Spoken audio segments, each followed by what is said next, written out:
ب2014 كان الحديث عن الغلاء وارتفاع أسعار المواد الغذائية والخدمات والسلع عمل شريف وقمة النضال والوطنية، رغم أن الكيس الدقيق كان ب6000 والبترول ب3 و5 والغاز ب1005. الغاز المنزلي من السوق ب1500 ريال أو في بعض المناطق بأكثر من 2000 ريال.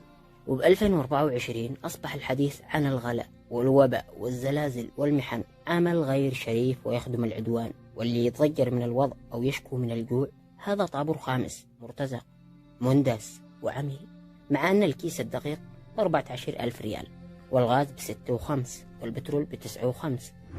ب2014 كان الحديث عن تدهور الريال وانهيار العملة عمل وطني في قمة الشرف، والدولار ب214 واستقر استقرار حقيقي لمدة 2 سنين. وركزوا على كلمة استقرار حقيقي، يعني استقرار يصاحبه تراجع أسعار السلع، مش استقرار ويصاحبه ارتفاع جنوني بالأسعار والجبايات.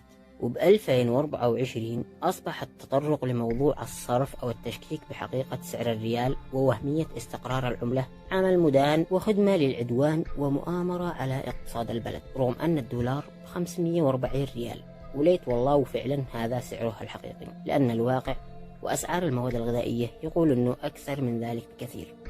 ب2014 كان الحديث عن متوسط الدخل والمطالبة بمضاعفة الرواتب عمل سليم وفي قمة الشرف. وهنا ندائي أن تبادر الحكومة وفورا إلى رفع الحد الأدنى من مرتباتهم التي هي فعلا نقص في مستوى ما يقدمونه من خدمة.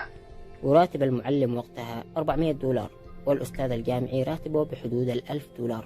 وب2024 أصبح الحديث عن الرواتب المقطوعة والمطالبة بصرفها عمل مشكوك فيه وخدمة لأعداء الله والوطن. نحن لا نقلق عندما يقول راتبي، تفضل أجبها جاهز، بس يلا روينا رجلتك. وسجون وكلابيش وتعصيب عيون وتحقيقات لهم التحقيقات. ايش دخل أمك من الراتب وانت لا أنت موظف ولا أبوك موظف ولا جدك موظف؟ طيب أنا موظف، ينفع أتكلم عن الراتب؟ وحتى لو أنت موظف برضو ايش دخل أمك من الراتب؟ هذه شؤون دولة والدولة أدرى بمصلحتك. مصلحتي؟ فين مصلحتي؟ ايش مصلحتي من قطع راتبي؟ ايش مصلحتي من مصادرة حقوقي؟ ايش مصلحتي من الإهانة اللي أتعرض لها نهاية كل شهر من صاحب البيت والبقالة والناس الكثير اللي علي لهم حقوق والتزامات؟ ايش مصلحتي في إن أنا أبكر أداوم بالغصب وما معيش حق الصبوح ولا معي حق المواصلات؟